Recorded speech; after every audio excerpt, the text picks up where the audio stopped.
So the day before the main event starts, I found a guy I knew for a few years, Marco Traniello. Marco, how's it going? Having good. Yeah. How was your series? How many events have you played? Most, as always. Yeah. Few cashes, 3 cashes. Nothing very deep. And now You know, if you don't come first, second, or third, it's not worth it. You know, like a final table also is like cannot get even if you don't get those pros. Yeah. What was your best finish? I don't remember. No. Maybe in the 20s. Yeah. All right. Okay. Have you thought about it? Have you played too many events to be okay before the main event? Because you look to be in good shape. I play enough, and I prepare myself during the year to do this marathon. So, in what way do you prepare? I work out a lot, eat good, so sleep well, sleep good, and you know then I fly people in to take care of the kids, to make my house perfect, and so psychology I'm perfect to play long time, and that's it. So and everything revolve around poker anyway. So. An interesting subject is too because there's a lot of mixed games to the World Series. There's a lot of different games. Do you think you still have your focus before the main event, which is the big one, to play No Limit Hold'em? Yes, especially this year, because this year I pushed myself playing the 4 max, the 6 max. So I know more situation, and I really play, and then I play all those small events. The 1500, 1000 too? And I did good in one. So that's kind of the same field I play the main event. Yeah. So I prepare myself more than other years. I always play only the other games and not the No Limit. This year I play a lot more No Limit. So I have a pretty good idea. Yeah, because usually outside World Series of Poker, basically you play mostly mixed games, right? Mixed game, yeah. What do you play? Do you do a lot of cash games as well? When I play cash game, usually it's Limit Hold'em. Yeah. Limit Hold'em? Yeah. That's your favorite game? No, that's the game I can play. Yeah. because the game that you can play in other casinos. Right. So when you play cash games, otherwise, where do you usually go? Because you live here in Vegas.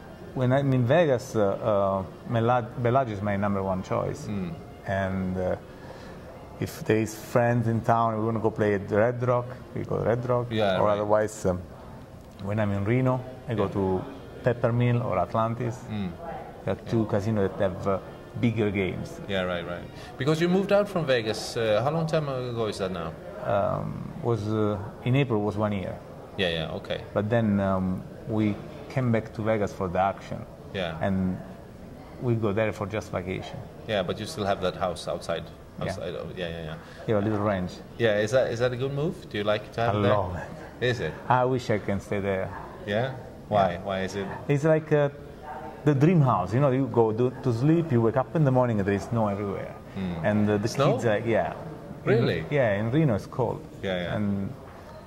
And then we have horses, the driveway where the kids run away can drive bikes, little scooters. Yeah, it's different lifestyle. Is it better for the kids especially? Yeah. Yeah. So how are the kids? How's the family? They grow up a lot. Yeah. Yeah. They're like... how old are they now? They're almost 6. Wow. That's such an amazing story. I talked to Jennifer several times about it. I just love the story. And I feel sort of silly talking about the situation where you end up on the same table. It's sort of been talked about a lot. But over the last couple of days, twice you've been seated with Jennifer. It never happened in 7 years after the World Series. Yeah, right. And then happened twice in a row in 2 days. So there is no winning really in a situation like that. Because if you are... It's a disadvantage. If I'm good to Jennifer, people are mean. Yeah. If I'm bad to Jennifer, she's going to be mean. So there is a lose-lose situation. I prefer not to do it. And today, Barry Greenstone take her out. And was just at the beginning of the day. So at least I didn't do it, but she would prefer to give me the chips, of course. Of course. Still, if I get the chips, then someone was going to talk about it. So it happened like that, whatever. Do you think, I actually thought about that, because maybe it's not fair, but shouldn't there be some kind of flexible rule about that? Let's say sister, brother, best friends. It's hard to say. And also I saw Doyle and Todd play at the same table. Yeah. So if it happens like that, you got draw, you have to play, and they have to deal with that. Because I think most people both those that are not you and yourself would prefer that wouldn't happen, if possible. If possible to change. Of course, a final table is a final table, but as long as you can. Yeah, I think they could change the rule until the money, and then in the money, whatever happens. Yeah, happens, right.